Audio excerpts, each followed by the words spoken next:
Just a normal guy, really, mate. Just a normal lad from a normal beginning with exceptional parents and friends and family. So where was your parents from?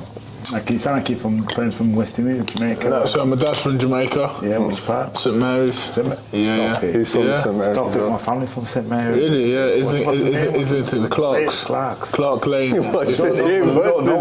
don't know. Who knows? Yeah. We relate because you know what it is in Jamaica. It's a small village. Yeah, I've been that place, man. I've been in Jamaica. I came back in November, and it's like.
Yes.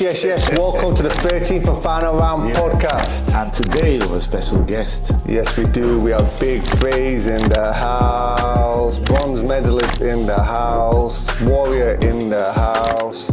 So for us, we've been looking forward to this for a very, very long time. Big shout out to John Finnegan, Neville Brown, Matty Harris, Lewis Williams. The list is endless. All them people have nothing but good things to say about you, Johnny Nelson as well.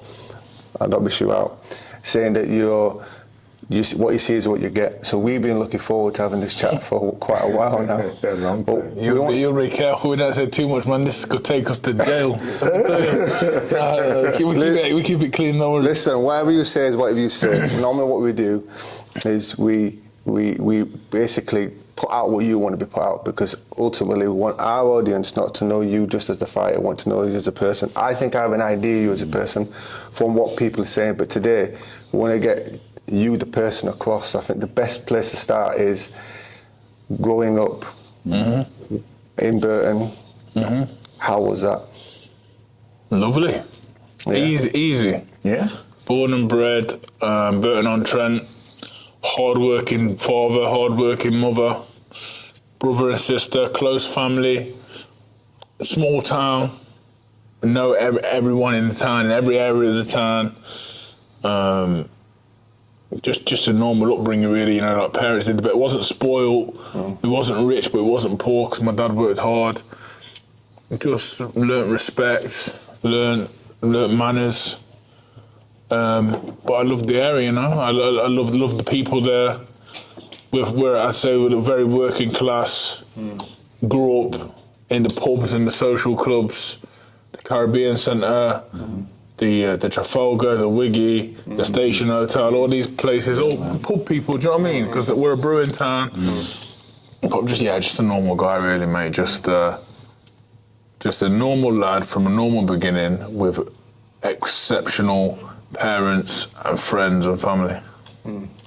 So where was your parents from? Like, you sound like you're from parents from West Indies, Jamaica. No, so my dad's from Jamaica. Yeah, which part? St Mary's. Stop it. He's from St Mary's. Stop it. My family from St Mary's. Really? Yeah. Is it the Clarkes? Clarke Lane. We don't know. Who knows? Yeah. We relate because you know what it is in Jamaica. It's a small village. Yeah, I've been that place, man. I've been in Jamaica. I came back in November, and it's like back in the days there had no transport, so everybody goes to each other. So everyone's related to someone. Yeah. So we don't know. So Smileys. we're from Highgate, Islington, Right, just right up there, man. Clarke Lane. Right, Brandon Hill. Yeah. That's That's my where area, people, I know the place. That's where my peoples are from. So dad's from there. Mum's from England, from Britain, born and bred in Burton. But yeah, man, just good people, normal people. What you see is what you get. So what was it like growing up in like your dad was black and your mum was white? What was it like in them days there? Man, nothing to me. No racism. Nah, man, not really, man, nothing to me. Multicultural area, Asian, white, black, pink, grey, blue, no difference to me. You know, I grew up around it. Then, obviously, as we got a bit older, a lot of the European guys come over, the Russians, Polish, Lithuanian, Moroccans, everything, Romania, everything you can think of is where I live, you know, but I just treat people how I see them, you know. I don't care where you're from, you know, if you got manners and respect, you're all right with me, do you know what I mean? So when did you start growing this tall? How tall Was you big as a kid? No, I was a little fatty, man. I was little and wide and little, you know, like Margin Boo. You know, I know, but like little fat face, little chunky guy. Yeah, I was a soft kid, you know me, soft kid, like cry at anything. I wasn't violent like I'm violent now. Like I've got a thirst for violence now because of what we do. But no, I was a good little guy. Just used to love going down. My granddad was a farmer. I'd be going down the farm. My granddad, my uncles. With my dad at the pub, my mum at work, play football with the lads.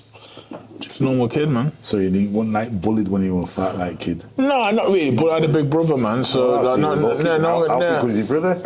Same size as me. Yeah. My brother can fight like you can't believe. So when I was growing up, I never worried about that. My brother was the boy, man. My brother could really scrap. Do you know what I mean? So and he's like someone you look up to. Do you know what I mean? And he had a lot of respect around a lot of people our age.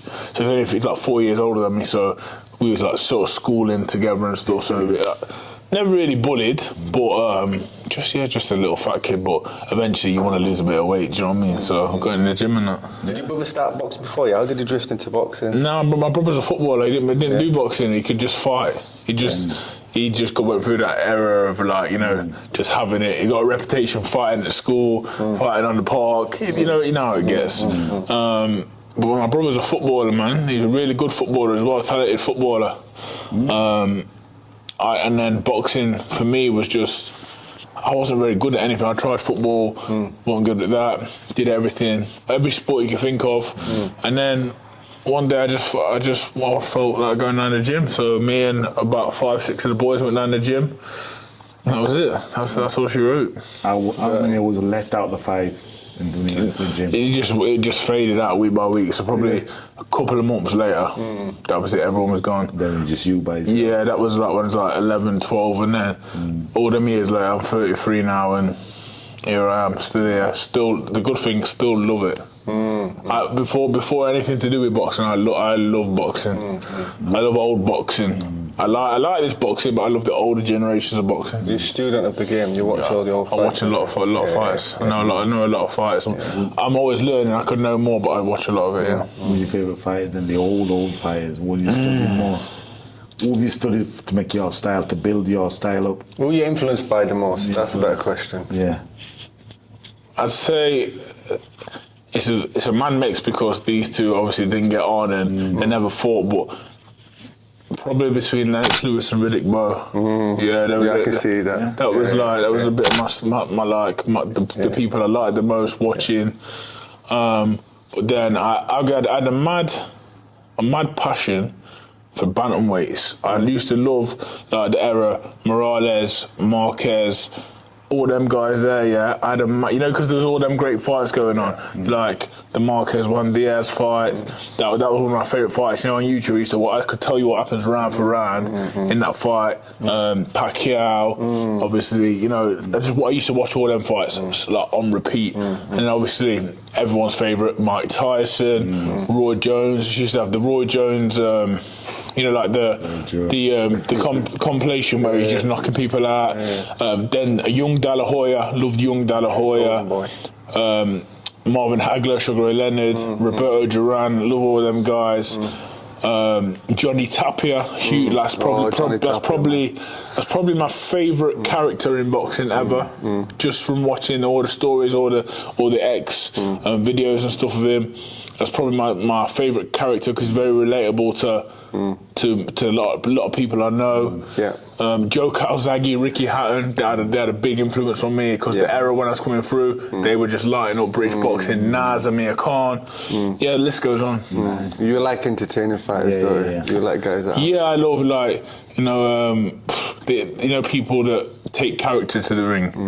Like, see, I'm not really like that. I'm not really like, when I go to box, I'm not serious. I don't really bring my character to the ring, but I like them people, where they're that confident in their skills, their character. Like Nas, he believes in himself that much. He can be himself in the ring, and it didn't look forced. A lot of people try and do it nowadays, it looks forced. I can tell you now, in this generation, we have a lot of people that are trying to bring that element, but I see through it. Listen, I can see when you're forcing it. They don't. You're either that person or you're not. Do you know what I'm saying? And some people are, some people ain't. But me, I'm just my usual self. I think. I like that because some people try to play the alter ego, but sometimes it can trip you up because it's like you lose who you are. You start. No, yeah, you've got to have it. You've got to have it. But it's like me, like. I say what I think, yeah, and I can upset people to the max. You know what I say, but I don't. Honest to God, I back myself in any situation. I don't give a fuck if someone don't like it, they can come and do something about it. Do you know what I mean? It's like I'm not saying I'm a big old geezer or nothing like that because I'm not. But what I tell you is, if I've got an opinion, I'll give it. If you don't like it, you can either swallow that, or if you want to come and do something about it. Then you can come chat to me. We don't have to get into the fisticuffs. We can just talk about it. Set off things. I'm a grown up. I'm a man. I can speak well. So But you can take it as much as you give it as well, because I remember watching you this weekend with Simon Jordan and all the rest, and there was a bit where Spencer Oliver said that he chose Warder. Do you remember? Yeah. But you were like, no, that's okay. You entitled your opinion. Do you know what I mean? Come on, man. Like, listen. You can't be everyone's cup of tea. That's just life. Do you know what I mean? That's not just us as athletes and boxers. That's everyone in life. You can't be liked by everyone. Do you know what I mean? Yeah. As long as the people that you love and care about have got a good opinion of you, that's it. And you'd like to walk away. I'd like to walk into a room. I'd like to walk out of the room. I'd like to think people don't say he's a prick. If they think that, they think that. If they don't. They don't, but yeah, you can't please everyone. But the thing about that though, like you can have people right that are nice to your face, right, but really they're not so nice when you're not around. But with you, at least they're going to respect you. Yeah, if they like you or don't like you, they're going to respect you because they know where they know to stand with you. Do you know what I mean? The thing is, like I say, it's where I come from. A lot of that, and I owe probably a lot of it to my father. He's just a straight guy. He don't dance if you don't hear music. It's that simple. Do you know what I mean? Like that's the kind of person he is. Yeah. I go to the pub to my dad on a Friday. I said, "You alright, Daddy?" Yeah. I said, "Oh, what are you doing?" I just fucked that geezer off over there. I said, "What do you mean?" I just fucked him off. I said, "What do you mean?" He goes, "He's come up to me talking shit about you about your fighting." I said, "Oh, what do you mean?" He said, "Well, he's telling me that." Did you make an accent? Yeah. Say it that way, man. He said, "Boy, man, just fuck off that you there." You know what I mean? I said, "What do you mean?" He said, "Yeah, he's come up to me talking about the fight and this and that." He said, "I didn't agree with him. I just told him to fuck off." And you know what? People will see that. A lot of people will see this offensive. Yeah. Sometimes the easiest way to get out of a situation is just give someone the big fuck off. And that's altercation squash there, do you know what I mean? When you get into it back and forth with people. Yeah, it's wasting time. You're wasting time, waste everyone's time. Sometimes get fucked, mate, on your way. Simple as that. Full stop, yeah. Yeah, give them what you want to give them, and that's it. I love that. I love the directness. When did you realise you had the bug for boxing though? Was it early on or was it a year? And when was it when you knew you had that bug? It's going to sound cliche, yeah, but I swear to you now, I'd done every sport you could think of. And I walked into this gym. It's like a little metal unit, a little door, a little fire. We used to go in a little red door. The guy collecting the subs, Pete Holmes, boxing legend, Burton boxing legend. You know, started the club. There would be Hinter on the ring there. Tommy, the guy called Tommy Bickle next to him. He give him the subs. There was a big, massive, heavy sandbag here. About 4 or 5 bags there. The ring here. Not much floor space, toilet. And I walked in that gym, and it was dust. I can remember there's a guy, I still see him to this day, he doesn't box anymore, his name is Reese. He was on this heavy bag. Boof! Hitting the bag. There was John Joe Finnegan training in there. Some other guys from where I live, Tom Shaw, Connor Upton, rest his soul, Ollie O'Toole, rest his soul. God bless them, man. They were in there smashing bags. A couple of young guys, Adam and Junaid Yunus, very good. A few travellers, the Varies. Jacob Smith, the Smiths, just a few, you know, like people. And I swear, when you soon as I walked in there, and the noise, you know, the chains rattling, the bag's hitting, the buzzer. Do you like the smell as well? The smell, the pads, boom, you know, noise, boom, boom, boom, Snap. boom, boom, boom. Yeah. And you know, because we're doing the turn-up at the end, we used to have, you know, a 52-seater coach. One of them been stripped down, so we took all the seats off, and we didn't have mats, so we used them as the, you know, and I swear to God, I got the bug straight away of being in there. And even more than that, because we went the first time, I borrowed a pair of gloves. Obviously, everyone knows the sweaty gloves in there, no wraps, nothing. I come back, my hands, I had like, you know, you have the sores. Echo, not one. You have the sores, your skin's gone, and it stung. I remember getting in the bath. Oh my God, it stung. I was hooked. I swear to God, I was hooked off the pain, the noise, the atmosphere. I've gone in this gym as, like, I think at 11, 12 years old, pretty fresh face from life, from different cultures, because obviously you have you know, the black kids, the white kids, the Asian kids who you see at school and that. But then to go into this environment that's full of character, travellers, just local madmen that just want to train, fitness fanatics. My coach, you know, my coach is Richard Joyce, Trev Myler, Rob Piekovic, Matt, Rich, you know, Daz Parker, Zach Parker was in the gym at the time, his older brother, Dwayne Parker, Lee Parker, these were really good fighters. Oh man, I got the book so bad. I loved it, and that was it. You couldn't keep me away from it. I wasn't great. I wasn't fit enough to be great because I was tired. I would hide behind bags, but I just wanted to be in there. Do you know what I mean? Boxing's your first love, then. Proper. You used to watch Rocky, a lot of Rocky. That's where you got it from. 100%. Anyone that tells you that, you know, Rocky. Rocky has so much influence on boxers' lives. I can still watch it now, and I'm not even kidding you. I'll watch it, you know, any time, you know, when camp's getting hot, I'll bang it on. Especially Rocky 4. This is God's honest truth. We do a session here on a Monday afternoon. I do a conditioning session. It's very hard. I've got the Bluetooth headphones on. And it's on, you know, the air bike. There's a little thing here for your phone. I put it on there. That's what I put on the training. You know, the training bit.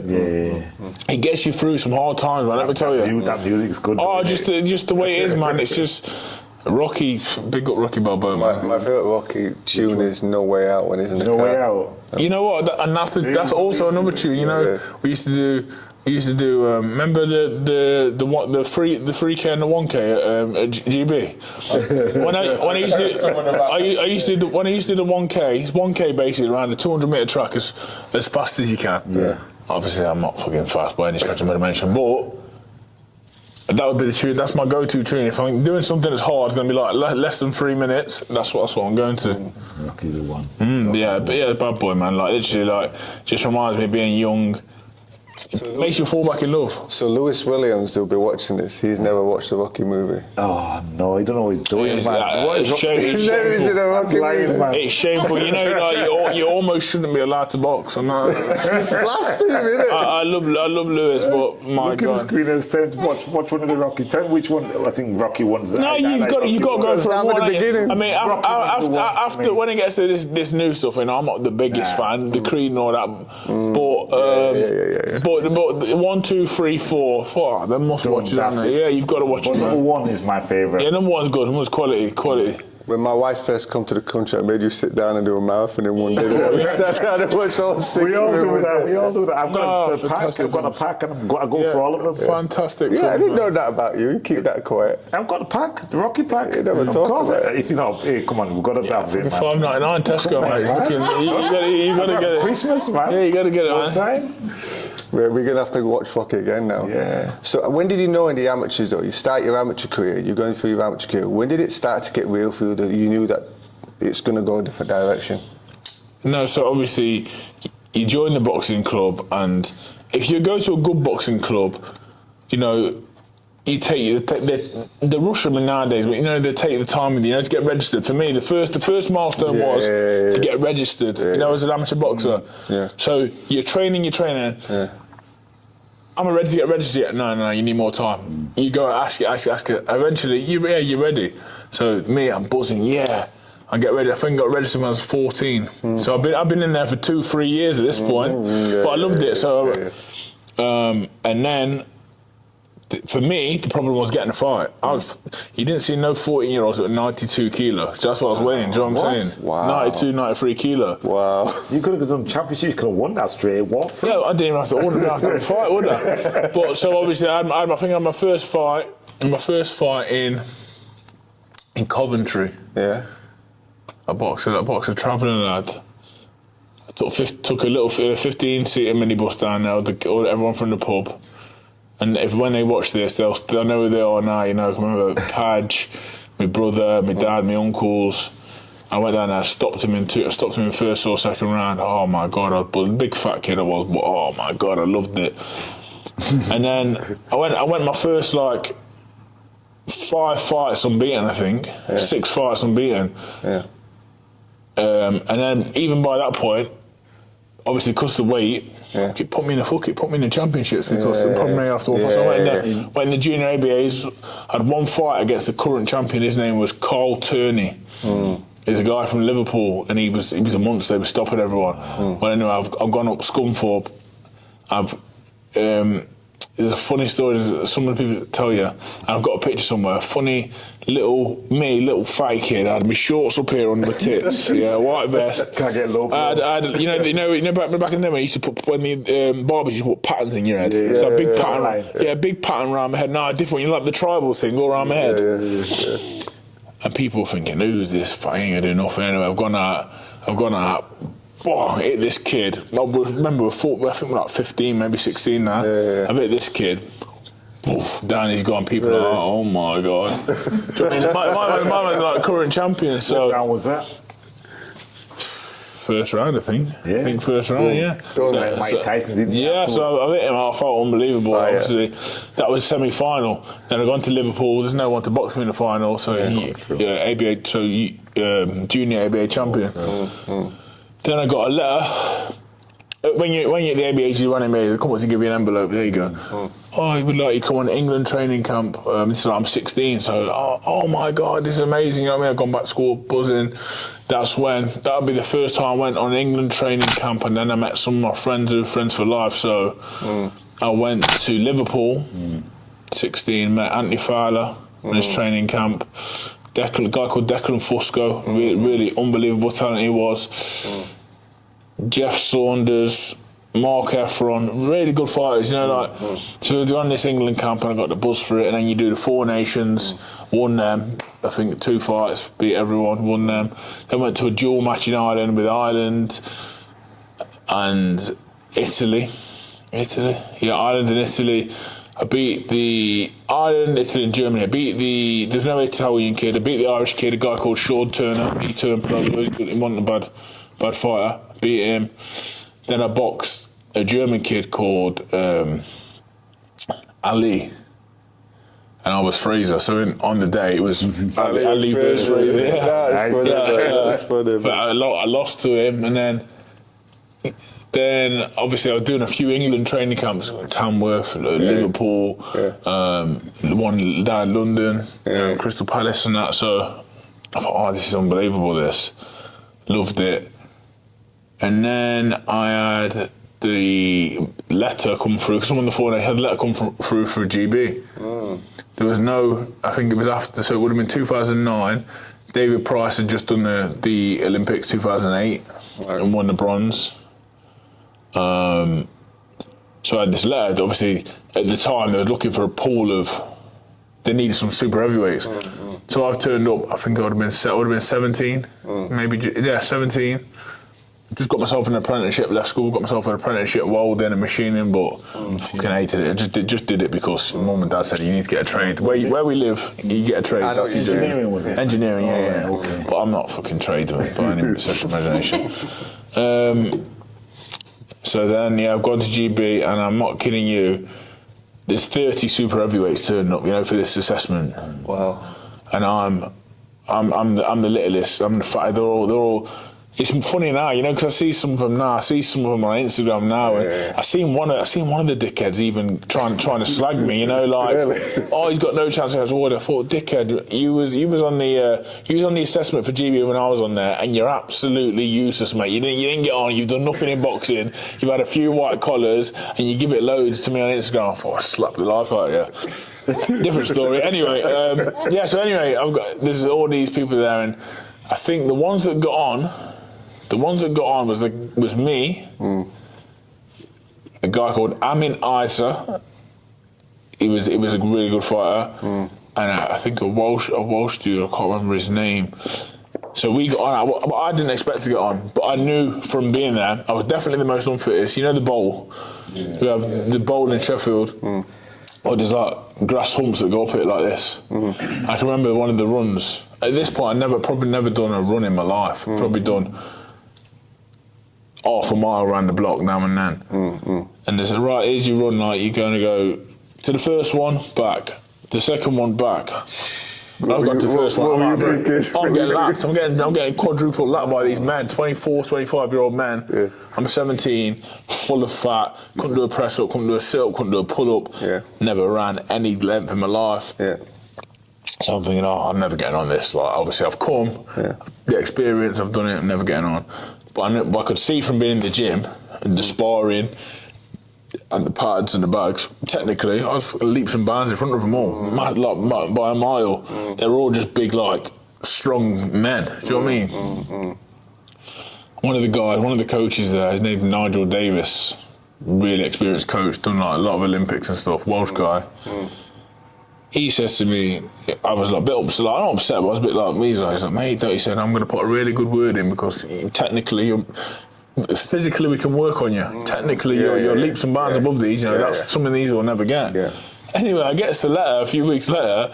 We'd like to offer you a place on the GB podium squad. Wow. You know what I mean? I'm halfway into my apprenticeship. Yeah. And it's you're going to be in GB Monday to Thursday. Every day, that's like your new job. Would you like to accept? You were buzzing. I was buzzing, but obviously my parents are a bit hesitant. You should need to finish your apprenticeship. But it wasn't for me. I said, no. This is for me. Yeah. So now we're in 2010. The guy that was in charge at the time was a guy called Kelvin Travis. Nigel Travis's dad. Yeah. This is dad. Yeah, so he was in charge and. I was just on there. I was a bit I was a novice to international boxing. So I've gone up there and they start talking about dietitians. They start talking about strength and conditioning. They start talking about different runs. We're training 4 times a day. Then it was 4 times a day. You'd run in the morning, train twice, then you'd run in the evening. Wow. So I was like, oh my God, I'm changing all the time. I'm starting to develop a little bit. Picking up international experience, different sparring partners coming over, different countries and that. Anyway, Calvin wasn't there for too long. 1 or 2 things happened, I think, and I don't know the ins and outs. But anyway, he's gone. Next thing, in through the door walks Ron McCracken. And one of my favourite, most influential people in boxing for me. So that would have been 2010, I think. Rob came. I think. And then between him and Dave Alloway, Lee Pullen, Gary Hale, these guys changed my life, man. With GB, I had a bit of a setback at the beginning because I was like I say, I couldn't believe I got onto the podium. Rob McCracken come in, he broke my dreams, man, broke my heart. He put me back onto the development squad, took me backwards. Wow. Said, look, you need time to develop. You're going to come in every other weekend. But that felt like right stab in the chest of me. Not only Is that after you turned down the apprenticeship as well? yeah, the apprenticeship was looking long gone by then. Yeah. But I wasn't so much that. I mean, my fucking money was getting hard. I was like, no, I was gutted. So I've gone back on the development where Paul Wormsley was in charge. Another massive influential man on my career. Nothing but good stuff to say about him. You know, the impact he had on my career and life in terms of some of the principles that he taught me, and just the way he was with me, Fowler, Kez, Cordina, Sam McNess. Who else was in that? First, Sean McGoldrick. He had a big influence on us. You know what I mean? He was a real real top coach and top person with good morals. You know, from a Navy background. So he didn't take no shit. And I think it helped me. I think it helped me massively growing up. You know, in that time where I was coming through, because he taught me like a few good values about life and stuff. So yeah, big up to Paul. And then eventually. I went and won the ABAs, which was massive for me. I went to a few tournaments. I went to the Commonwealth Federations in India, 2010. I lost to Joe Parker there. I had a good fight with Joe Parker. I lost to him. Got another good experience in India I was like this new guy on the team. I was in India with Bradley Saunders, Simon Vallily, Tom Stalker, Andrew Selby, that proper good fight. Obed Mkwongo, Frank Buglioni. You know, like this is like back in the day, good lads. You know what I mean? Yeah. And they taught me a lot. They were a lot older, a few years older than me, so they sort of put their arm around me a lot. You know what I mean? Looked after me. And then I've come back. Then just life on GB. You know, met Echo, met different people. Come in, Sam Maxwell. Another good fight, like I say, Cordina, Kez, the Yafais. Just met so many good people, you know, on GB. Warren Baster, he was another big influence and really top guy. I've probably forgot names here, and you know, forgive me. Anthony Ogogo, Luke Campbell, they were big influence on me because I'd never seen people train as hard as them too. Yeah, man, it just then the years on GB just seemed to pass, and I was just in I just loved my life at that stage, because I was literally going around the world having a laugh with my friends. We didn't earn much money, but I didn't need much money. I didn't give a shit. I had no kids. We'd flying around the world, fighting, winning some, losing some, gaining experience, but always with that Olympics inside. Do you know what I mean? But then obviously Anthony Joshua came along and fucked that up for me. You had an unusual Olympics, really, compared to most Olympics, right? Did I, man? Talk about drama. Did you ever go to an Olympics before the Olympics you went to? Yeah, I went to both of them. Yeah, I was there. I was at both of them. What's the difference? Because we won't know. We've not been to. Obviously, London was just sick. Obviously, I was only there as like just with the team sort of thing, and I wasn't like with the team as in like with them all the time. Because I was on the development, we had a few passes to a few of the fights and this and that. And then you're doing like a little parade with a flag and shit, but you're buzzing, aren't you? Yeah. So obviously they were all my teammates, so to see them all do so well, I can remember Natasha fighting Kate Taylor, massive me, Nicola winning the medal, Savannah missed that, who else? And then obviously, who else? Selby was a big favourite. He lost to a Cuban, which was sad. Agogo did the impossible, came from behind and won his medal. It was sick. Yeah. Campbell was like, Luke Campbell had like the perfect amateur style for then. Sick fight. I think he beat in the final. He boxed John Joe Nevin. Huge fight. England, Ireland, like unbelievable.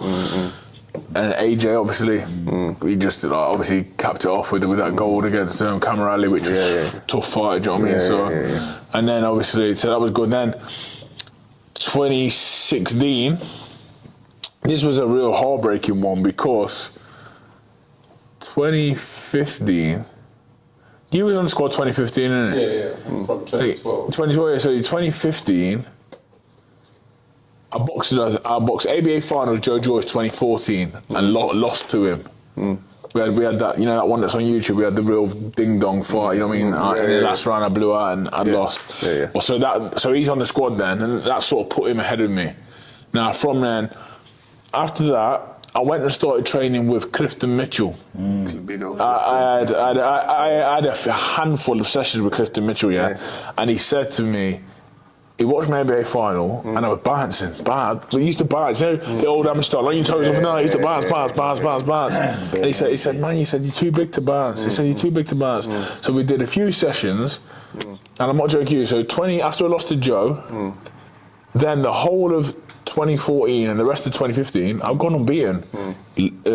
Nationally and internationally, I won like 6 gold medals on the spin, beating everyone, beat good fighters. I beat the guy that went to win the gold at the Tokyo. I beat Tony Yoko in that period, and I thought, Joe, the problem was, I was here, Joe was here, but Joe kept winning, and he kept winning. So I was trying to close the gap, but you know, like, I couldn't get to him. But I thought, I'm in for a good shot here. You know, I beat everyone. I think Joe lost in the Europeans. I think he got knocked out. And then he lost in the Worlds. I think he who beat him in the Worlds? I think did Tony Yoka beat him in the Worlds? Well, he lost anyway. I'm unbeaten. I'm literally on the roll of my life, form of my life, shape of life. I'm thinking, I might get a sneaky chance at the qualifier here, you know. Anyway, then it's the doomsday, I call it, always. You know, when it's the first Olympic qualifier and there's 2 people at the weight, someone's bound to upset, aren't they? When I'm at home, keep looking for my phone for the update, and anyway, no, I'm not even at home. That's when he qualified. I'm in Sheffield then and get the talk to Rob Frazer. Like, you've done fantastic, mate. Really proud of you. Unfortunately, Joe's won. He's won these major medals, mate. He's the number one. He's got to go to the qualifier. So obviously, big gulp in your throat. You swallow it. And I'll be honest with you, you pray that they're going to lose in the first fight. Pray he's losing his first fight. Anyway, I'm watching every fight on the streams. I think they're in Trabzon. I think that's where they qualified. Turkey, if I remember rightly. Anyway, he's won his first fight. Joe won his second fight. The third one's a qualifier. Yeah, I think he had a torch, something like. He battered someone anyway. So I'm literally watching I can remember sitting in my dad's little shed at the top of his garden, little man cave. I've seen that online. Yeah, I'm watching it on the stream. I'm sitting out there, and every punch he lands on the geezer, my Olympic dream is just fading away. Oh, God. Anyway, he's won, he's qualified. I'm shelled, mate. I'm shelled. Like, my Olympic dream is over. I'm shelled. I've hit the top shelf straight away, mate. I'm straight on the JD. I've hit the top. I'm gutted. I'm heartbroken. I'm crying my eyes out. Funny story as well about this. So, my nan and granddad, they're just innocent lovers of boxing. Anyway, it was I think it was on the BBC. And I'd been watching it around there the day before. So they've got this stream on. So I'm in my house, which is literally over the road. I'm gutted, and I mean, I'm heartbroken. I've walked over to the Nans. They're going, "Yeah, Joe George is qualified." They're not even realising the implications. Oh, I'm in absolute tears. And then, in credit to the first person to ring me was Rob McCracken. You know, wow. I swear to God, he rang me.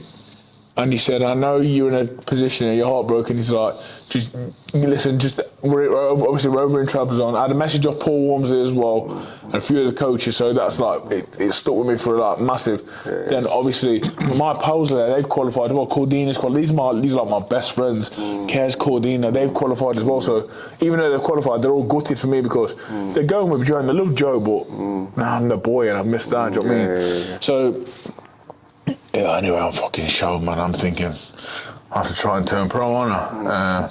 Anyway, I've gone back to Sheffield, tail between my legs, and I just thought, Joe's qualified. He's a nice guy. You can't not like Joe Joyce. He's a nice guy. So I'm thinking, should I just fuck it off now and not go there? I'm not going to help him prepare or anything. But I'm not that person. I'm not bitter. So I've gone in there. I thought, I'll give you the best 8 weeks of sparring you can ever have leading up to it. You ain't gonna fight no one as good as I'm going to be for these 8 weeks. So we sparred, and then I went out to Rio. we sparred, cheered them on, cheered the whole team on. You know, I just tried to be that person because I was close with everyone. Do you know what I mean? We'd been around the world for years, so tried to cheer the team on as well as I could, but with a pain in my heart. Seeing Joe do so well, was proud of him, but it was painful as well, you know. And then obviously the game is over. I've got a decision to make. I'm going back to Sheffield. I'm thinking I'm gonna have to tell Rob like, I'm gonna go. But I was going, listen, mate. He's like. One thing I always did was listen to him, you know why? Because he's very experienced. He handled Joshua, he had Frotch. Before that, he'd been worked with everyone, worked with Fury, worked with a few other fighters. I knew Rob's local, Rob's up from Birmingham. I got a lot of people from Birmingham that I know from Burton that knew Rob and knew he's the man, you know. So I listened to Rob. Rob goes, I know you're going to want to turn pro. I just had my daughter as well. I need some fucking money, mate. That's what I need. Got a baby now. I said, look, stay. Go. You're good enough to go to the next Olympics and get a medal. You go to the next Olympics, get a medal. You change your life, mate. Like everything becomes. You still got to work hard, but it's a different direction. It's the route of travel is different. You know what I mean? So I'm thinking. I trust this guy, you know. I trust him as well, you know. I don't trust too many people, strangers, but I trust him because I know for a fact he wants my best intentions. You know what I mean? So I've gone. Yeah, you know what? Let's give it a crack. Anyway, we got sorted out. I got a little bit more money, and then I got a good sponsor. Like I'm talking a sponsor that made me go from like this money to like good money, you know, for being an amateur. Like there's no one in the country this time getting the same money as me. So I think we've got 4 years. It's gonna be long, but fuck it, let's do it. So then there's obviously the team's changed at this point. You got obviously there's me, Galal, the twin McCormacks, Peter McGrail, come on. Just good fighters, you know what I mean? Ben Whitaker. Then you got the girls, Lauren, Carius. It was just a good squad in general, you know what I mean? So we went around the world and everything, and we had COVID. COVID fucked everything up. But anyway, eventually we got there to the Olympics. I missed out loads, you know, the Europeans, Worlds I went to, that was good. But I went to the Olympics and I got my bronze, again, controversial though, man. It's all crazy because I won my first fight, boxed well, you know, I was in good form in Tokyo, boxed well, boxed this Ukrainian who'd been beating a few people, just pinged his ears off. Felt good, just pinged his ears off, you know, I thought, oh my God. I never usually say, I would look the bollocks there, do you know what I mean? I did well. And then the next fight, I'm fighting a guy called Murad Aliyev, a French guy, who me and him had fought in the qualifier, in the final. We both already qualified. Yeah. Is that the one when after the fight you touched him and he kicked off a little bit? Yeah, he kicked off. And you went like that too, like, go away from it. Yeah. So what's happened is, we fought in the we fought on the build-up to the Olympics. You fight some of the people you might fight 3 or 4 times. I beat him 4 times, and I love boxing him. I love fighting him because every time I fought him, I fucking win. So I won. It's simple as that. So I boxed him. In a sparring in the gym, he used to punch me all over. But then every time we boxed, he didn't. This in your chest is important. If you haven't got that, it's swallow. He's a big southpaw, awkward style. Really and truly, he should have been tearing people up, but he had no bottle, no bollocks. So I used to beat him in the fight every time, but in the gym he gave me nightmares. He beat me in France in the final of the qualifier. He probably just nicked it. Probably just the first one he beat, he probably did just nick it, but probably helped, and it was in Paris as well. Do you know what I mean? And then we drew in the Olympics. I think he won the first round. I won the second round. The third round's going, he got disqualified because he keeps putting his head in. Now, let's make one thing clear. That's not how I wanted to secure my Olympic medal. That took my shine away from me. I didn't even get to celebrate the Olympic medal. You know why? Because I didn't win through a fight. I won through disqualification. Now, you just think, I've waited all these years to go to the Olympics. In my head, I had the fucking vision of falling to my knees slowly and looking up at God and that, you know. That never happened for me. I never got my moment. Anyway, I've won that, and then, but by this time, I've got caught, and I've got cut here, and then obviously I've got the team, Sheffield team, you know, the brilliant, or the support staff. Andrew Hogg, doctor, big up to him. He sorted me out, man. Like, shave my eyebrows off. We had to, Had to go to work. So they went to work basically. And I'm fighting the reigning world champion, favourite for the Olympic gold in the next fight, Jalal, who just won the gold there. I thought, fucking, there's no way I'm pulling out. It's just not in me. So I've got in there with him. I've got stitches here. I thought, fucking, let's just have a go. Anyway, I got in there. I had a good first round. Bang, I give him a standing count. He's hit me with some fucking unbelievable shots. I don't know how I stood up. Anyway, the referee's up to me and said, mate, you can't carry on. Like, I'm bleeding. I'm just a big mess of blood, man. If you look on my Instagram, you'll see a picture of me like this, just smiling blood, because that was the moment that I knew that was my last, international, that was my last amateur punch ever thrown. But I was looking up at the GB, the support staff, the team, they all came out to watch me and cheer me on. And it's my proudest picture, my proudest moment, other than my kids, ever, because that was my last moment of a 12, 13 year career with these people that see me go from a little boy just going out in Sheffield on the weekends and fucking fighting with whoever and bringing girls back and doing it all, but just being a crazy little kid enjoying Sheffield because I've never been out of Burton, to a man, with a family and wanting that Olympic medal, and I got it. So yeah, it was quite beautiful, man. It was character building, wasn't it? Yeah, it was the best time of my life, and that's and then we turned pro. And then when you went pro, tell us a little bit about the adjustment. Yeah, that's all I want to tell us about the adjustment, because there's a lot that people don't understand between adjusting from an amateur to a pro. Well, first and foremost, the thing is, you get the blessing, the curse of Olympic medal. Olympic curse is a blessing because you're getting a few more zeros. Realistically, that's the truth of it. The curse is you're expected to be fucking straight away the product. Because of them zeros, you're expected to be the finished article. Doesn't work like that. Do you know what I mean? Like, there's a lot more eyes on you, a lot more camera on you, a lot more focus on you. On your back. And you're still trying to learn the game. You're still trying to learn the difference here. Do you know what I mean? So then what didn't help with me is on my debut, I've had a pull out. Then on my debut, I don't know if you remember this story, on my debut, I actually fought someone that was at the fucking press conference. No, it was at the public workout. So a guy called Jake Darnell, who I'm now really good friends with, like, he's a top lad. That was it, and that's mad. An Olympian, bronze medalist, on his debut fought another guy that's having his pro debut. I remember. Do you know what I mean? I remember, yeah. So obviously everyone's kicked off. Oh, what the fuck is this? Blah blah blah. Yeah. Anyway, I beat him like 2 rounds. I think, I can't remember. And then they have to deal with the social media circus, which at the time I was a bit naive to. I used to argue back with everyone on social media. Yeah, we've all done it. No, but I was different, man. I used to have people getting. What's it called? I used to have people.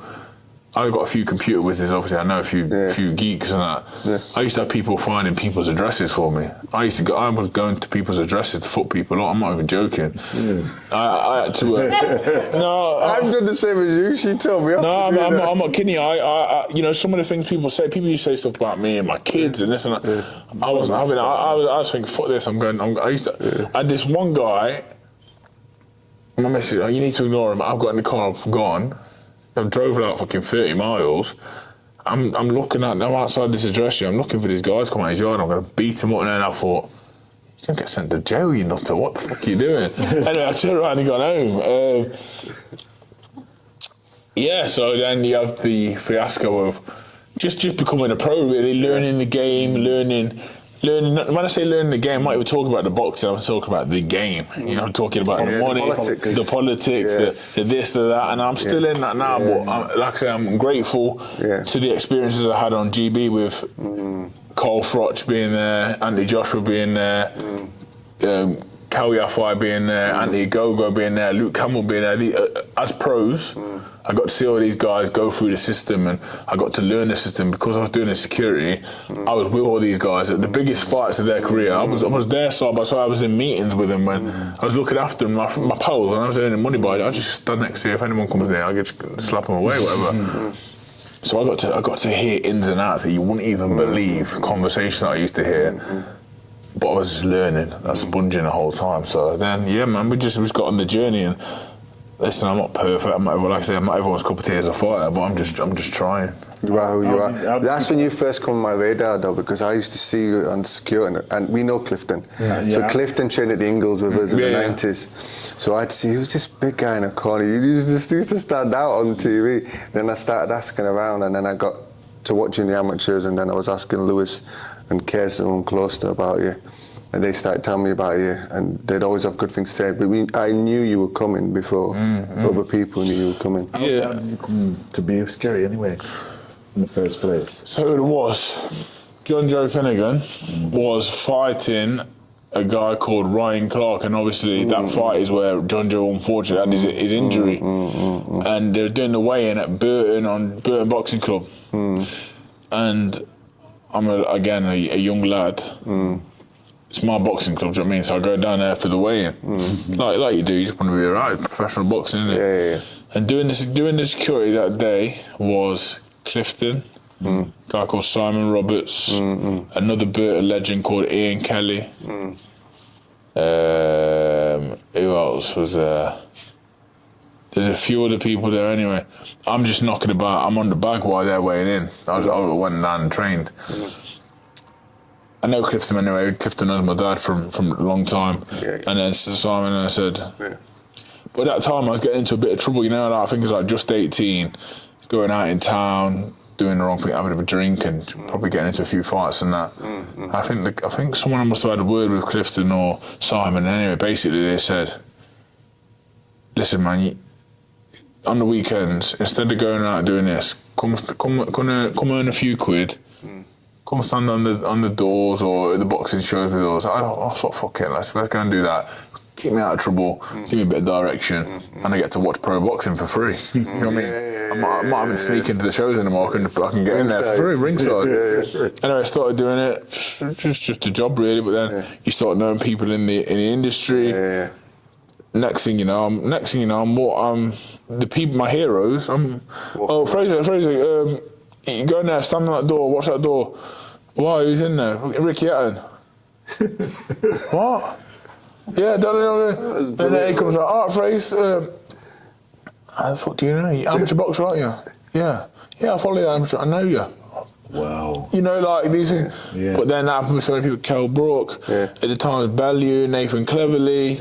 I did all the big fights. Frotch Groves. I did all them. And you know what? It's mad how many people in the industry that you looked up to. They knew who I was. You know, just through the amateur GB. It's a big thing when you think about it. Boxing representing the country, so people actually knew. You think, fuck, you know, and then you go to shows. Okay, Eddie knows who you are. Frank Warren knows who you are. You're thinking, what the fudge hell's going on here? Do you know what I mean? But people talking. People talk, man. So, and then obviously Rob was my coach. See, Rob at the shows with Carl. Rob at the shows with AJ. And then obviously, like I was at this point, I was sparring AJ Monday to Friday. Friday, I was going to do a show. His fight week some weeks, he'd even spar the fight week some weeks. We'd do a few 3-4 rounds. I'd turn up at the show with a little shiner.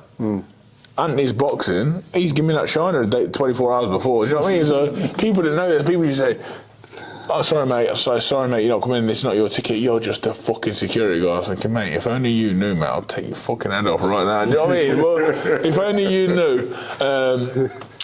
But yeah, man. So then I loved that journey, that part of my life. You know, I got a shout out to them promoters of the boxing at that time as well.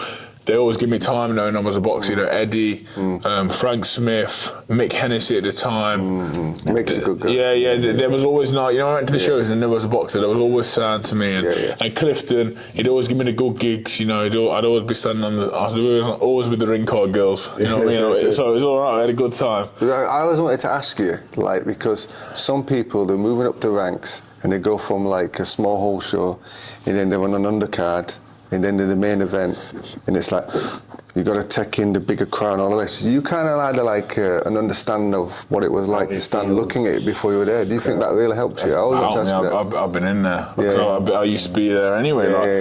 Remember even the Fabio Wardley fight? Yeah, that's my last fight. I've gone from. I had Adam Azim pull out in the York Hall when I suppose, so I ended up going top of the bill, fighting Marius Wack in a stinking fight in a stinking venue. It was too hot. didn't perform great, but beat him. Yeah. Like, easy, beat him at a canter. Yeah. To then next fight, you're topping the bill at the O2. Not just that, and it must have caught people's attention because it did, because all that purse bid shit that like the year before. Mate, there's like 15,000 in the O2 watching like main event. Do you know what I mean? Everyone's got a split opinion. Remember when that purse bid thing happened? Me and Fabio, when I got pulled out of the purse bid. We took like Twitter crash, mate. I'm telling you now. The boxing world went, I remember it. Oh my God, do you know what I mean? Yeah. I was in this hotel, I was in this room, I was depressed out my head in a dark room because I got pulled out, I was getting abuse like you wouldn't believe. And then I'm topping the bill against him 12 months later, do you know what I mean? So it's quite surreal really. Do you know, like, I've always thought I belonged on the big stage anyway, but you know, when you're just such a normal person, and I have to get out of this habit, to be honest. Like, I'll always be a normal person, but mate, I'm still the normal guy. Do you know what I mean? So even topping the bill at the O2, no problem. I'm still the normal fucking geezer. Do you know what I mean? I'm still doing everything now, which I would have done if I was 4th, 5th, 6th down the card, opening the card up. Do you know what I mean? So, but yeah, man. You're still there to perform. Yeah, but you got to do your job, man. Which that night I'm a bit pissed off myself still now because even though everyone says it's a good fight, man, I should have knocked him out. Really, I just ample opportunity, just a little inexperience in terms of 12-round fights. Well, you know now anyway. So Yeah, you know trust what me. to do in the gym. Yeah, That's trust what me. you can't do. Yeah. Let's before we talk about the water fight, I wanted to ask you, just because I picked up on this, right? Like, do you believe in God? Yeah. The reason I ask you is because when you're walking out to that crowd and you're going in front of that crowd, people that don't have a purpose or don't believe in something that's looking out for them struggle, I think, when they're at atmospheres. Because it's a self-belief. You don't find many people at that level. So I'm not like a church every Sunday guy. Do you know what I mean? But do I believe in God? Yeah, I do. Now, I know what you're saying, but again, I'm very black and white with things. What I think is this: a lot of people, I have no problem with anyone believing in your faith to help you through a fight. No problem. But my belief is, when you're in a fucking fight, mate, the only person that's helping you is yourself. Do you know what I mean? Like, it's whatever you've done, like the 6 weeks before, 8 weeks before, or done in your life. It's what you got in your heart and what you got in your balls. That's what's going to get you through it. Yeah. But I do believe it helps a lot of people, you know. And there's times where I've looked for help, you know, before I got into a big fight. And if that helps people, man. Do you believe like someone's looking out for you though? Like when you're in training camp and it's hard and you've got to push through and all the rest. Nah, I'm looking out for just me, looking out for myself. Lone survivor, mate. Lone survivor, simple as that, really. No one's going to help you. You can't feel sorry for yourself. I've done it before. You feel sorry for yourself. No one's going to fucking come and help you in this game, mate. You got to help yourself. When times are hard, when you think everything's against you, I'll tell you what the best thing to have is good brethren. You know, if you've got brethren, like, obviously I've got good family, a good missus and that, but you know, good brethren, because they give it you real and to the core. I see Echo and I see his guys with him. Yeah, you know what I see? I see you've got a real small good circles. You know what I'm saying? What's the guy that's with you? James. The white guy. James. Yeah, he's always in the ring with you. So you might see people like that. They're a blessing, mate. I'm telling you, bro. You see, you don't get many people like that. I've got my guys, I've got Mikey and Shads. Anywhere you see me, you'll see me with these two guys, From the jump, mate. From 10 years old, they've been there, and no matter where I go, they come with me. Do you know what I mean? And they're telling me straight. If I'm training, every now and then when I'm not busy, they come watch sparring. If I'm not doing good, yo, pull your fucking finger out, mate. You need that. If I'm up to antics on the weekend and I'm not in my yard, because we all get like that, you know, I'm a normal guy. Bro, what the fuck are you doing? And I love that realness. So I believe in good circles, man. I believe it's fucking so important. I'm not even joking. Like, good kids, good missus, good family, but they're very important, obviously, in life. But I'm telling you now, when you're fighting, your friends will give it to you real. Your proper friends will give it to you real, bro. So I believe in that. It's so important, and I think the more successful you get, as well, the smaller the circle is to get, because everyone wants a party. Mine can't get no smaller, mate. Like, I've got loads. I've got loads of friends, loads of associates, loads of people I know. But when I'm talking about if I'm going to war, the first person I'm picking up the phone to, Mike, and the second person, Shads, and they're good. You know what I mean? I've got a good manager as well. I've got good people involved in that side of things. But these two guys, mate, they're my foundation, especially in terms of fighting. I'm not talking about life. I'm talking about when I go to a fight to prepare. These guys are very important. Obviously, your coaching team and all that, but I'm talking about your core people who you speak to on a daily, on a weekly. They're very important. They get you in. They get you. Your mindset. Yeah. Fact, man. You see a lot of people.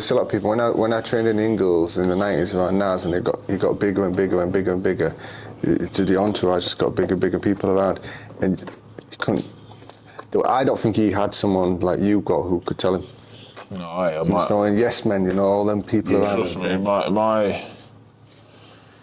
I've got the kind of guys like these are like I'm talking about my best players, So now it's like, again, I'm normal human, Listen, I like to enjoy some things in my life. But if they see me doing certain things now and enjoying myself, these guys ain't gonna talk to me. They're not gonna come to my fight. They're not gonna pick the phone up for me. Do you know what I mean? Picks up. Straight.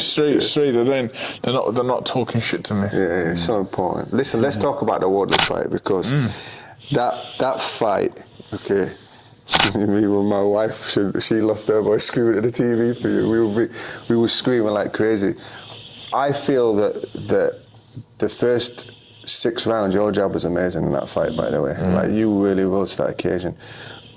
But do you feel like 6th round onwards, what was the change? Because that's when he came. What do you feel being in there was the change?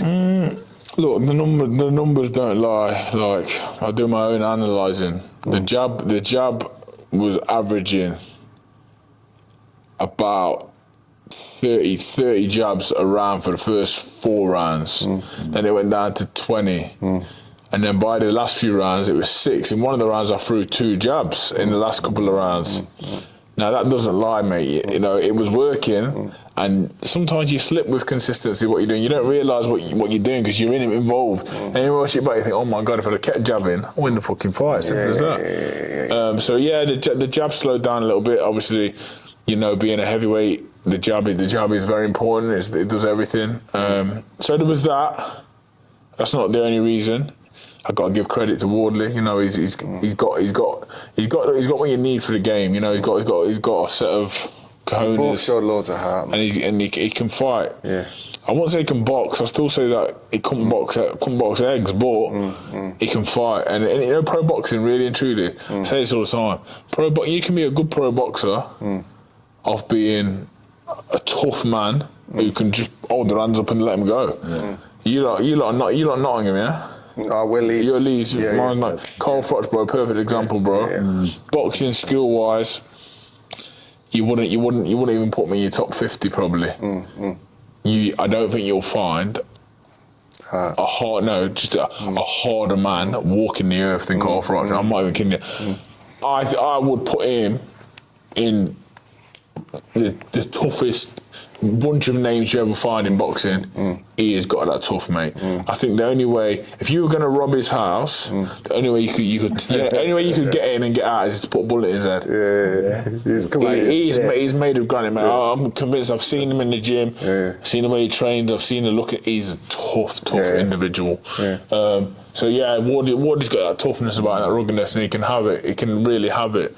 But yeah, it was a good fight, man. Do you know what I mean? But I learned so much from it. Do you know what I mean?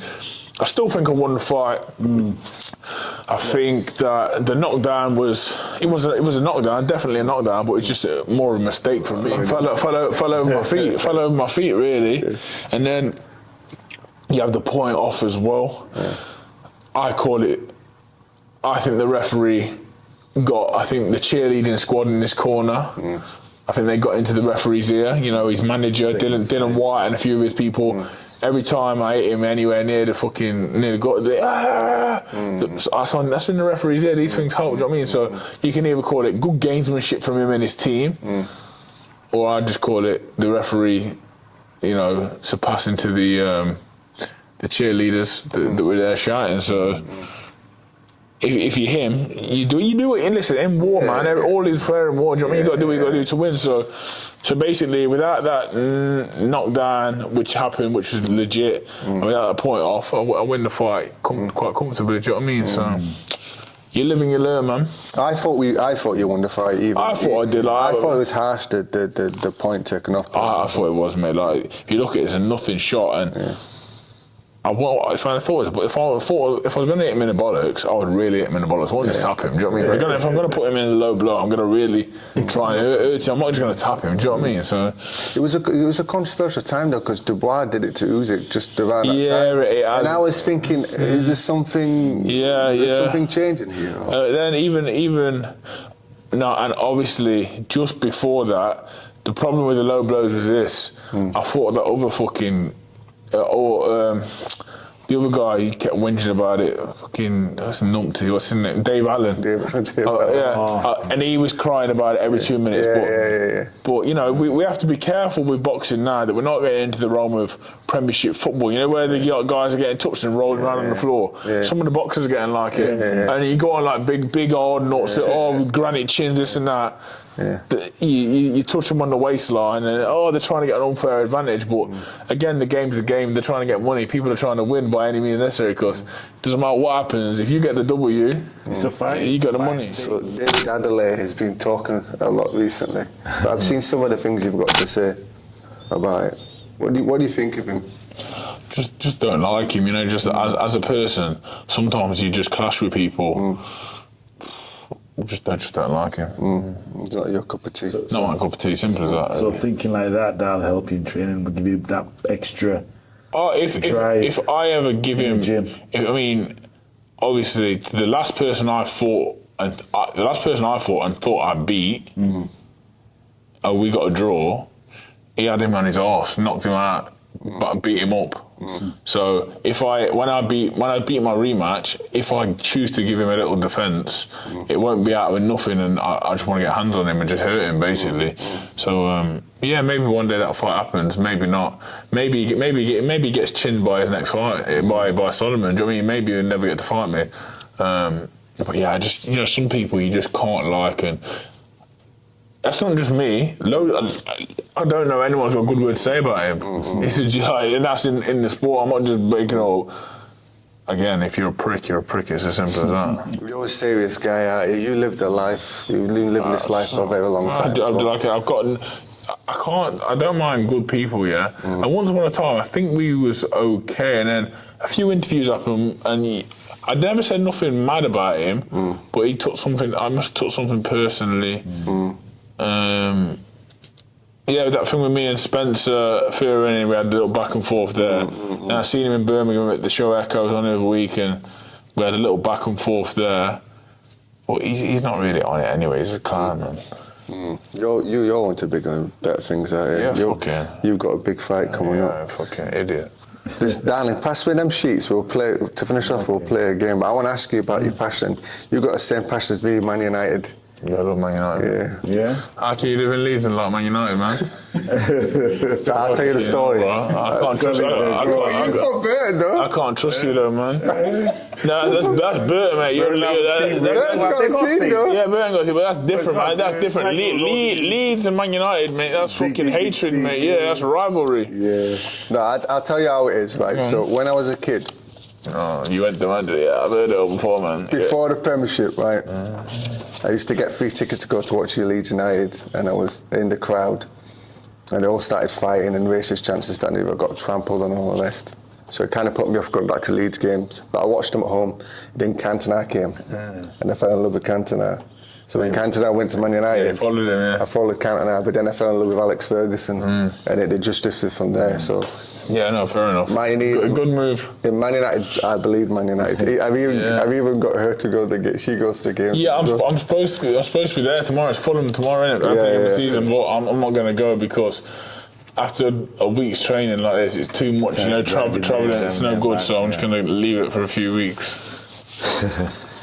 Yeah, I think what do you think about some of the transfers we made this year? Still doesn't excite me that much, to be honest. We just got that boy, what's his name? Dilat, is it? The defender? Dilap. I know you're about yeah. They got two of them though, didn't they? We got the right back as well. We'll see, innit? We'll see, man. I mean, we're not in the category of Arsenal and City yet, but anything else is fair game, I think. I'm gutted that Wan-Bissaka's gone though. I can't like him. Oh no, fuck him, man. I like his tackle. He just fucking slides around all the time, mate. your heart's in your mouth all the time, innit? You know, he's on one, he's just going to slide and 50-50, you get the ball or give a penalty away. He's not a Man United player. So he's sat over there all quiet, but he's a Man United supporter as well, you know. Yeah, good. Yeah, he's from Nottingham as well. You know, Forest United's a big rivalry as well, isn't it? At least with Burton, like, we got no rivalry with no one. We fucking League fucking one, mate. I'm an old United supporter. Yeah, old school. I stepped away from football. Stepped away from football. He's thinking about his career now, right? That's it. Yeah. Listen, to finish off, let's play a game, all right? So the winner stays in the tournament. Though I did this before some people thought, so it's going to be a little bit easier. So first up, Wilder v Bruno. Who comes through that one? Wilder, Frank Bruno. Yeah.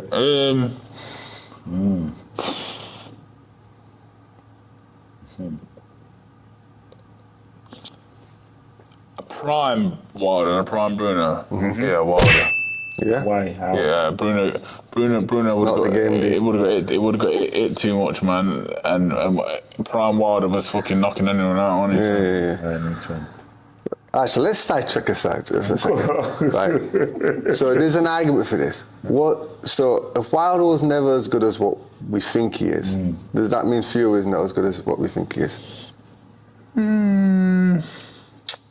The controversy could go crazy here because I'm a big, massive Tyson Fury fan. I'm a massive Tyson Fury fan. But obviously, we see Wilder now. At the time, Wilder was dangerous. I never thought he was good. I've always thought he was dangerous. Yeah, but who was he fighting? Who's Fury's best win? Wilder. Who's Wilder's best win? The old man, the Ortiz. And he's struggling both of them. It's subjective, isn't it? Do you know what I mean? Like, no, I think Fury is very good. He could have done good in a lot of areas of boxing, but we don't know. I had that same argument on TalkSport we mentioned the other day. Are Joshua and Fury as good as we think they are? We can only go off what we've got now, and they're two of the best now, aren't they? So exactly. It's an interesting one, isn't it? Like, it's just subjective in his opinion. Yeah, of course. It'll play itself out. All right, so back to it. So Wilder's still in. So this next one should be easy. Wilder v Mike Tyson. Yeah, thought that'd be easy. Mike Tyson v Vitaly Klitschko. And his heyday as well.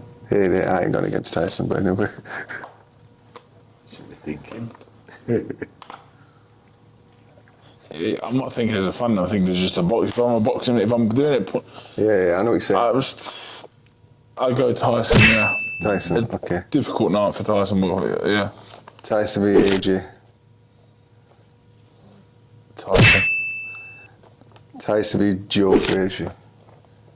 Joe Frazer. You reckon? Yeah. Oh, interesting. Yeah, I think. So this will line up an easy question. Yeah. Joe Frazer with George Foreman. George Foreman. Because you did me twice. Yeah. George, come on, George. So it's interesting because if I'd have said George Foreman v Tyson, what would you have said? Tyson. Styles make fights. Yeah, Tyson. But George is still in. George v Vladimir. Klitschko.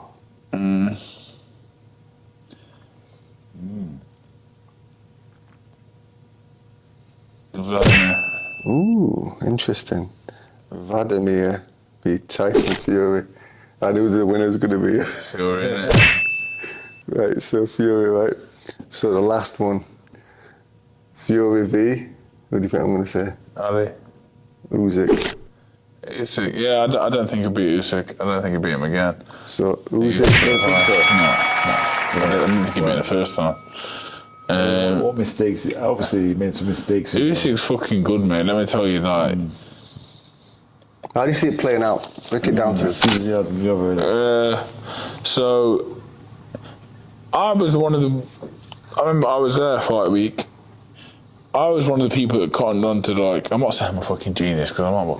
I cottoned on to this. I cottoned on to this thing from early. Tyson, I will not leave you alone. And people saying to me, "Oh, Usyk's going to run away." I said, "No, he ain't." I said, "He means that. He's, you know, like a fucking wasp that's going on ya. That's it. It's that you keep your front foot in distance. You know, when you've got that upper body movement like he has." Very good fighter, mate. Very good fighter. I knew he was going to be a pest to him. And there's different stages of fight, because at one stage of that fight, Tyson was fucking on fire, mate. Let me tell you, I was there. I thought, woo, he's cooking, mate. He's cooking on gas. He's smashing it. You know how much of a good fighter it takes to be. You know how much of a good fighter it takes to be on having a few bad rounds and then come round to turn it around. Yeah. So see my man over there. That's what I'm saying. Yeah. So yeah, it takes a good fighter, mate. Like, you know, to knock someone out of the rhythm, it's hard work. Usyk, I just think Usyk beats him again, man. I'm going to ask you about that after. I want to know your mindset about how you turn that around. So when I was watching the Fury Usyk fight, I was actually thinking by the 8th and 9th round, I was thinking about you. Because the fight started and it did different for you, and the fight ended and started different for them. If you came into the Fury fight the first 6 rounds, it looked like Fury was going to run away with it. Do you understand what I mean? They're not important, no, mate. They are important. They're important to win. Yeah. But I'd say the second for judges, for the judges' heads and everything, I think. If you win the second half of the fight, you have more chance of winning the fight. I think, because I think if you win the first 6 rounds, someone wins the first 6 rounds, someone wins the second 6 rounds. Obviously, you got a draw. But I just think if you turn that tide, you have more obviously you turn that tide. I think you have more chance of being in judges' minds. And swaying the fight, do you know what I mean? It might, right or wrong, I just think that's how it is. That's what you said off camera when we got here. You explained that, and I loved how you explained. That's how I brought it back up, because you analytically broke it down. Like, a lot of people don't understand that about boxing. It's like, they start saying it's not how you start, it's how you finish. I can too, right, mate. You want to see a strong finish as well. It's sick. Obviously, it's a numbers game. Yeah. Technically, you win 7 rounds and lose the rest. You won the fight, but sometimes they don't always go like that, do you know what I mean? So, question to both of you guys, high-end professional athletes. I'm sat at home trying to figure this out. Are the judges supposed to go 10-9 pass, 10-9 pass, and then they don't know who's winning? Or do you think they let the fight finish and then they score it? Because sometimes I've thought that before. It feels that way, doesn't it? Doesn't it feel that way sometimes? It's what you write. It's what you write down at the end of that round, isn't it? Yeah. That's it. That's it. Because sometimes when it's like controversial, you're thinking, yeah, but he's won the first 7 rounds. Everyone can see that. So how is it a draw? But that's why you know in the big fights, you go on Twitter after, you see the scorecards, don't you? Yeah. I'm always looking, for alterations. I swear to God, I'm always looking for alterations. That little rubber mark or something, because you never know. But couldn't they just let the fight finish and then fill it out? Nah, because it's taken off you straight, bro. You're gonna forget about what's happened with them rounds because you're busy watching the next round. Have you ever seen? When you've been on Scott, have you ever seen them do that? Because when I get ringside now, but your fight, I was watching the judge like a hawk. I was watching what they were doing. Mate, if I've got a friend in a fight and I'm at the front row, I get my phone, I'm leaning over, I'm taking a picture of the scorecard, zooming in to see what they scored the rounds all the time. Fucking all the time, yeah, of course I am. Of course. At one of the fights that I fought at, we were seeing cornermen getting a phone call every every round. Yeah, of course. Commentators are saying the score. Of course, but obviously, I'm not talking about that. And then but you can only get one. You get the commentators, which is a guess. Yeah. But you can only get one of the judges. If you're a fan there watching, but it's nice to get an idea of what they're seeing. Do you know what I mean? But I think, judging is knock people out, because that way there you got no problem over it. Knock people out. You know, anything else? Pick your own referee. That's it. This is what in our WhatsApp group yesterday. Someone put in Ben Whittaker v Chris Eubanks Jr. Who wins? No one wanted to comment, so I went first. I said Ben, and then I was asked. I won't say the name is because it's hyper for person asked why, and I give 3 reasons. I said 1, Ben's more talented, far more talented for me. Number 2. He's a lot bigger than what people think he is. When we met him, I was like surprised. He's going to go into a cruiserweight. He's big for the weight. Eubanks, I've been around Eubanks. He's small. He's quite small. It's my height. So I didn't think he'd win. And then I just thought he'd just be too clever for him. Didn't know what I mean? Box his ears off, mate. Yeah, that's what I feel as well. Yeah, but Eubanks hits hard as well. He does, mate. But listen, gonna be there,